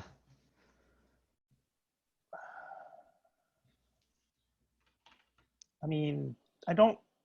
Interesting. I guess I'll just end up landing on that because if I don't, yeah,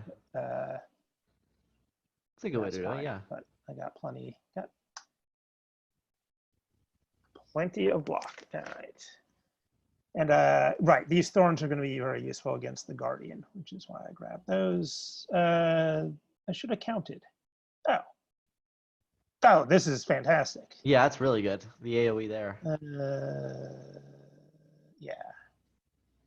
Huh. The damage space is 6. So I wonder what the block space is 4. I guess it's fine. I guess I. Just makes sense that it'd be equal to a strike and a defend.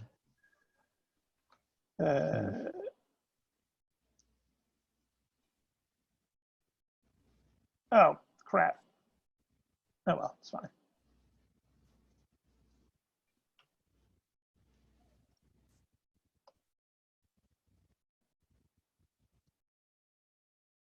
The bruh.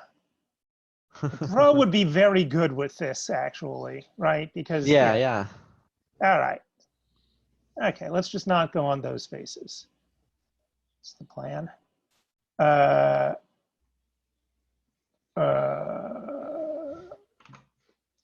Spikes A are new not. upgrade I added Boom and Doom, which is adds Doom spaces and shuffles in Boom cards because I just had to make the pun. Yeah, of course. Um, And okay, we're good. We're almost good. We just need this combat to end relatively soon.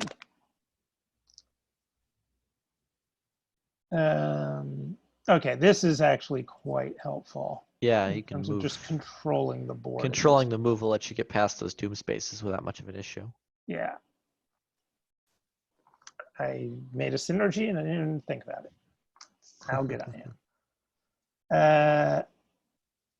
Well, yeah. Well, do that. Okay, that actually. That was lucky. That was a good one. That can help you strike over to the damage space. Yeah, let's do that. And then let's do,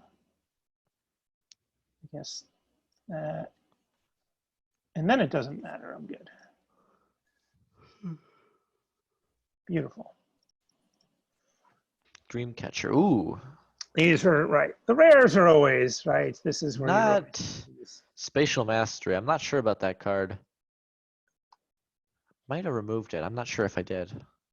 No, I don't think I because did. it was too powerful, too weak, or just too janky. No, I didn't remove it. I remember I just fixed it up. Just made it look better because I remember it's got a weird looking dialogue for when you play it. Amalgamator I did remove though. I'm certain about that because fused spaces were just really weird. I kind of like the idea. Like you can combine 2 rare spaces to make a big space that you can only use once, or combine 2 good spaces to have a generally good space. But can you combine an empty space and a good space? That's a funny one. It was just really buggy as well. right. And it is Spatial right. Mastery is fine. It's pretty meta, right? Yeah. And then Spatial Mastery is a good card. I kept that one though. Let's go for that. All right. We have lots of money. So. Another Okay. Doom Space card. Ooh. First thing Ooh, membership I like to card. buy in these Ooh. cases, right, is, of course. That's lucky. Wow. Well, I guess I will continue this run. I'll stop it once we finish the first act for Yeah, that's saving my reasonable. students. But I Racing think I will speed. actually. Racing speed goes well with your a lot of your cards. You've got Yeah, maybe this is just a move deck. Let's just chug. or you could go for F and sort of go for like a slow controlled Doom Space deck.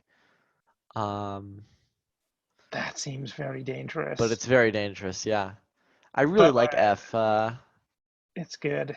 It's one of those like, because big block and big damage on a 1 cost, that's like something you can almost never pass up. Of course we're doing that. But of course we're doing that. So what would be the delete here? I mean, step is strike. I would do strike. Yeah, I just mean, a straight up step strike. is reasonable, but step gives you some control here, especially since you have some Doom generation. That is a good point. I probably want to have move up to. Also, I'm not going to face another elite, so I don't have to worry about skills.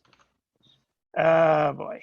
Well, again, the AOE of this character certainly makes this far less awful than this is not incredibly helpful, so I'm not going to get there anyway.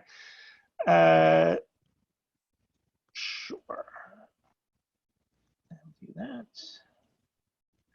Just going to mix a kaboom in there.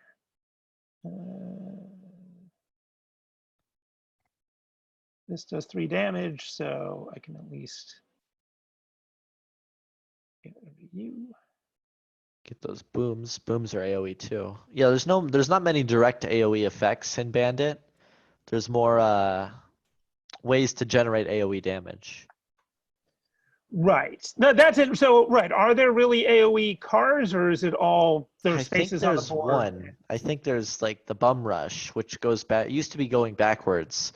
Um, you'll see it. There's a couple of cards which are like activate spaces behind you, which is kind of awkward, but it's because I completely excised going backwards. Because what happened was you would go backwards over go, deal 10 damage to all enemies, then go forwards back over go, and deal 10 Right. damage to all enemies again, and just dance in front of go.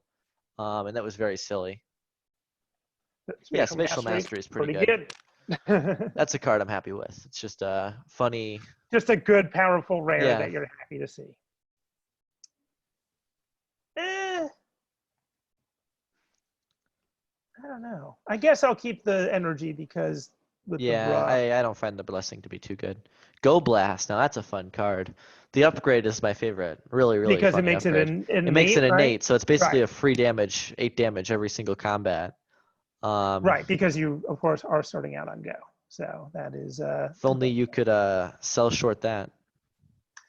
well, if you get prismatic. Oh, this is the Oh yeah, okay. the lab. More potions. You've gotten very I've overloaded. gotten very overloaded with potions. I think all these are just the ones I like. All right. Well, well. Well, 1 week on enemies. Well, I don't want to land on that though. Yeah, that 1 week isn't really doing anything for me.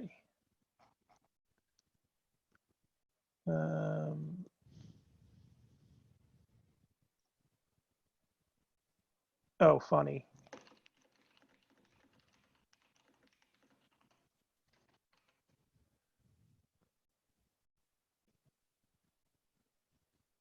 So if I move on to go, It'll still activate. It's it'll when still landed activate. upon or passed. Right. So I'm going to go But here. So that's, the best I use guess, for spatial mastery is, of course, going to the Doom space. Zero I, cost die. Oh boy. there we go. Yeah, it lets you activate it again. Well, I guess I'll just do that. It'll be fine.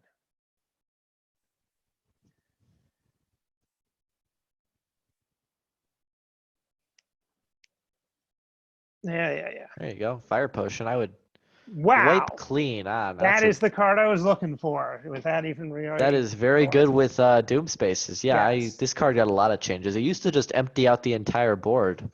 It would just delete all spaces. There was an animation where the board would shake and then all the like Oh, icons would drop off. But it was was too that just much. too weak then? It was weak, and players just didn't like taking it because it's a card that removes good spaces. I personally loved it Right. because it makes it feel like you're crafting your own board, rather than like, I don't know. I kind of liked it, but now that it's negative into empty, it's fine because there's a little bit of like a generating empty spaces thing Oh, with a definitely. couple of cards. Yeah, Spatial Mastery Plus is really good. Because eventually you'll fill up the board if you use too many positive space generation cards. So having the another thing in the update is you can choose between the square board and the line board. Oh, so it's not just the square, It's not right? just Because square there's board not for a bosses. Yeah. mechanical difference, right? It is, or Yeah. is this one's a little longer, Yeah. right? I think this one is one space longer.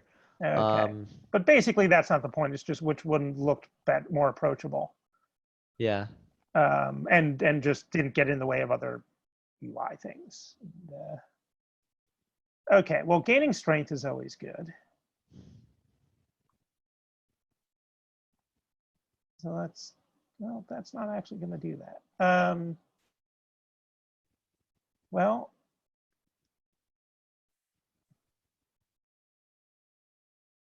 I guess I'll just do that. Well, and then Boom. Yeah. I can go anywhere. Oh, intangible isn't going to help me here. No, you can. It is a good way to like. Yeah, you could just go backwards and what? Where'd I go?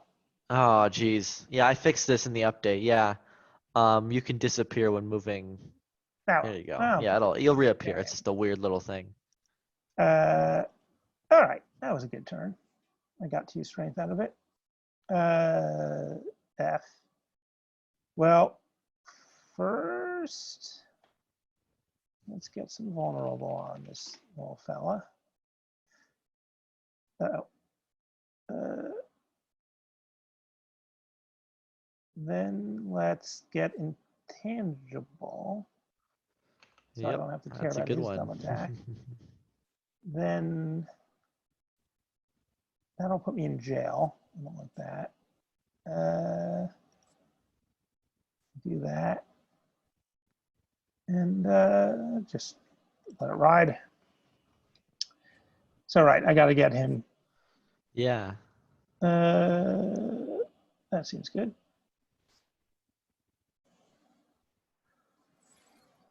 And I'll just put one of these in there.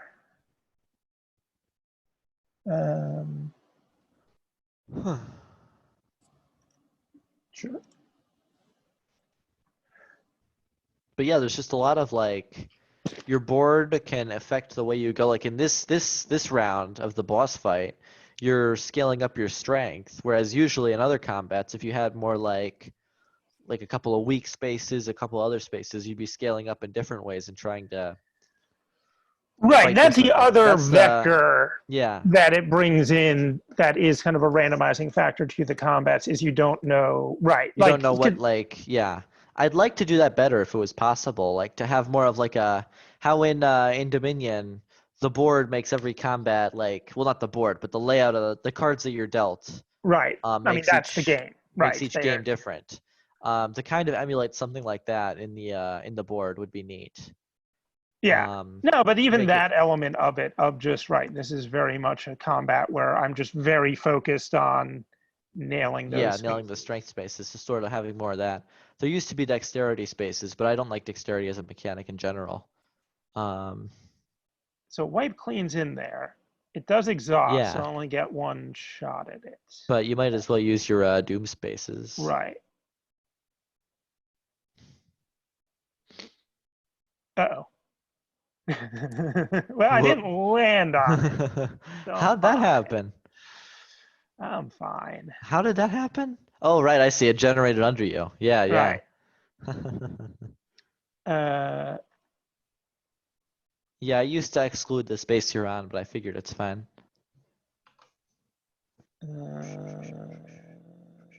That's always good. Okay. Well, I'm just about.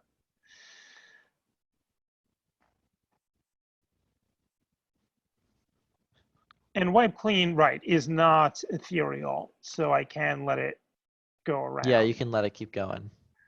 Well,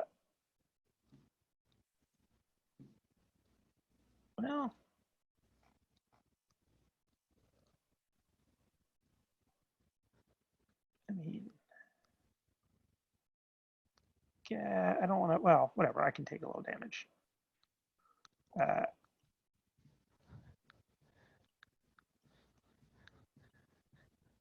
Yeah, you can like sort of gamble by building up the doom spaces more and more until you finally wipe clean. Yeah.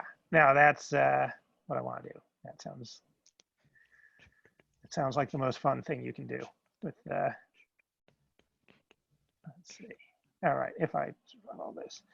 So Kaboom also scales with strength, which adds a little bit more of a oh, does it? Oh, that's interesting. yeah, because I it's did an not attack, realize so that. you get Right. more of a And also, right, but it's bad against like those spiky. yeah, the spiky things. It's a real problem, and Snecko as well, because they'll still cost something if they get randomized, and they autoplay, Oh, so they can literally skip your turn if you draw a 3-cost Kaboom, that's and it'll interesting. blow up in your face. There are a couple of combats that punish Kaboom. That's actually the most common comment I get on Bandit. I can check it out right now, actually. Could be funny. Most common comment is, why does this stuff Why deal does damage? Kaboom should not be considered a attack? Yeah. Right. but I could not possibly change that. Yeah, boom build feels too punishing and weak. Triggering thorns and reflect damage is a big problem, and it takes too long to get it going. Kaboom is one of the weakest archetypes in this mod. The character is too weak IMO and needs tweaking. The official characters are already difficult enough.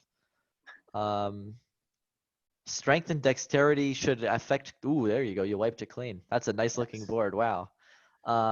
Strength and dexterity should affect the board game track. I mean, A lot of comments like that.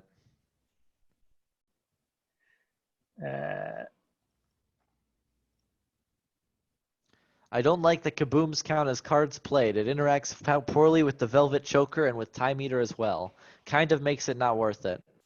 and that's it. I mean, because this again gets into kind of the dramaturgy versus the like these are complaints about a feeling of control. Yeah, right? but I think there's some segment of that is actually, there's an article I read about this recently in terms of game design. Ooh, that's not a good feel. Yeah, I fixed that. Cards appearing in front of the board. But there's an article I read about this, about having some kind of theatrical, sort of an emotional sort of parallel in your gameplay. And it's sort of why when you make a Shiv deck and you run it a Time Eater, that's actually one of the best points of Slay the Spire to me, is having that feeling of, oh no, I've gotten countered. How can I fight back against this exact adversary to my deck? So having the same kind of thing for Kaboom, where you're using an explosive weapon, so you should have to be careful about it. Right. Certainly thematically, you gotta have thematic, and you gotta have sort of a story where I was like, oh, I got too crazy with the bombs, and I went too fast and got stopped by my choker or my thorns or Snecko or whatever. I think there's definitely a point of making tellable stories, and I think that's one of the first stories anyone who plays Slay the Spire gets is, oh, I got Shiv deck and fought Time Eater. Right. And that's again what makes the balance of the game right. That there's only 3 elites in each act. There's only 3 different there's bosses. always things you can plan around or get planned against. Right, and that. There you go. All right. You would. Let's see what the rare cards are. I'm not saying you would think that they would have made a lot more stuff, but certainly there's an impulse that a different designer would have followed. Would have made a lot more content. I mean, one of my mods, the Vex mod, which is just a general content mod I made, adds 1 elite and 1 boss to each act. And I don't know, sometimes I disable it. I feel like 4 is way too many. Volcanic Rage, that is a space that's removed in my end. Too much space scaling because it duplicates itself. Oh yeah. So eventually the entire board will be volcanic spaces, which while I liked it, it went against my current design decision of the amount of spaces you should be able to generate on the board is fixed. It might still be there, but I think I changed it. Go Again, that's a good card. Deadly Dash, that's another fun one. These are all, yeah. I mean, that's the thing. It's what is this mod, the pleasure is obviously you want to take the things that affect that make the board do crazy stuff. Yeah.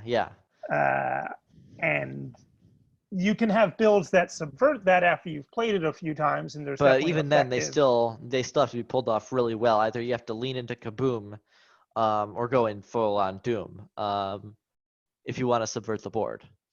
Right. And otherwise you have to either go fast or put stuff on the board as much as possible. So it's sort of 4 archetypes there. Ooh, the propeller hat. That's a really good one. That's a new one. Yeah. If it's for the mod, I'll have to do it. So okay, so I'll save it here. Yeah. And try that out sometime. That was awesome. Yeah, good stuff. No problem. Good to check in. This is always fun. Definitely tell my students, first hour we went over Thornton, but hopefully some of them will have made it this far. And if you have hello students, A+, hopefully I'm not overstaying my welcome. Oh, not at all. I think this will be really valuable. I will talk to you soon on Discord. Cool, see you around. Stuff for my mod to pitch to you. Yeah, Sylveon, I'm excited for that. Excellent. Cool stuff. All right, see you around. See ya.